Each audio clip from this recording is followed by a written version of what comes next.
Gage and I are going to, since the wind's going to be coming out of the south in a few days, we're going to prep the pasture. So we're going to back burn some stuff so that if we get it dry enough to be able to burn the pasture, we'll be able to light it safely and not have to worry about it traveling into neighbors' pastures or into the wood line.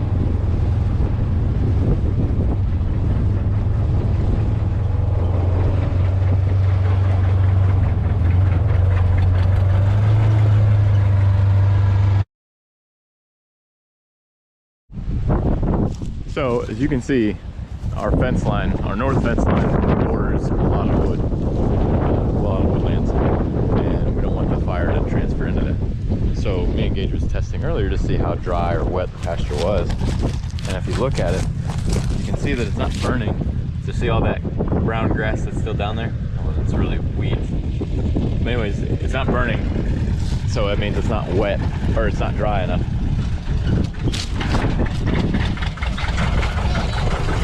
You did it. Good job. Hey everyone, good afternoon. It's not really cold out, but it's kind of cool when you're sitting still on the tractor. We're going to prepare the pastures to be burnt. It's supposed to be, as you can probably hear, it's very breezy out right now, and it's going to be very breezy tomorrow, and it's going to be sunny tomorrow too. Today it's kind of sort of partly sunny, probably mostly cloudy. I don't know how you describe it. Look at these two monkeys. Aw. Okay, so sorry, I got sidetracked. I was excited to see the kids. So what's going to happen is, so we've already back burned over there. You've probably seen those videos by now. Back burned all of that as much as we could, and then I also used the tractor with the mower to mow a few laps back and forth, because most likely when we're burning in the springtime, the most likely direction for the wind to be coming from is the south. But we went ahead and took care of all that side. Now I need to take care of this side, so I need to get it prepped all the way down and then around this house right here, because we don't want it to go anywhere that's not on the property. So the way we do that is back burning, and then we also use the mower to try to prevent the grass, or the fire, from expanding quickly. The shorter the grass is, like stuff like this, it won't go nowhere, which is fine. I'd rather it just simmer out and kind of be left with nothing. I don't know if you can tell in the video, but everything that's left right here is actually green. So that's a good thing. It's supposed to warm up almost the whole week, and it doesn't look like, in the next 10 days, they don't show anything below 50 degrees. So that's good. That kind of is our sign that, hey, spring's on its way, and we want to get our pastures in optimum condition for growing new grass. The hardest part is just controlling it and finding a good day to burn. But do as much prep work as you can to prevent the fires from going anywhere that you don't want it to be. We don't care if it comes in our yard. So up here, it's all grass mostly anyway, but we wouldn't care if it went in our yard. That's fine. That doesn't bother us too much. It's a really good way to burn off, or sorry, to prep your pasture. The upside to burning is it gets rid of, so like in this case, we have a bunch of hay residue, which that's fine. It'll burn all that off, and that's extra nutrients for this ground. But it'll also get rid of the weeds. So the weeds are all dormant right now, and they're actually gonna be the same dried out color just like the hay. We want them to burn because we don't want them to come back. Weeds have very short roots, so when you burn a pasture off, the weeds are less likely to come back. They're gonna come back in the summer, you know, because seeds are gonna get spread by bird droppings and stuff like that. But the springtime, when it's cool seasons, that's where the grass that we have, that we like, that's the optimum conditions for it to grow. So we want to do everything we can to give it every opportunity to soak up as much nutrients, sunlight, and everything else that it needs to grow strong and healthy.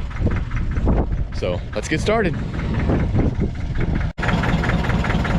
Ear protection is important if you're going to be on something that's making noise for long periods of time.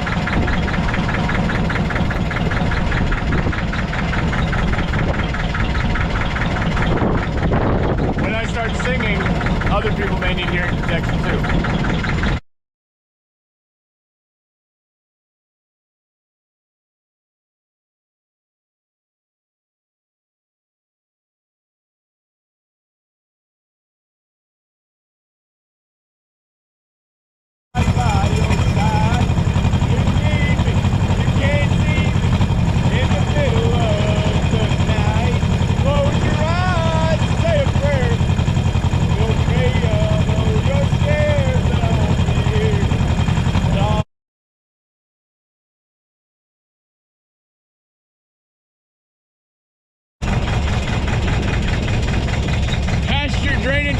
important.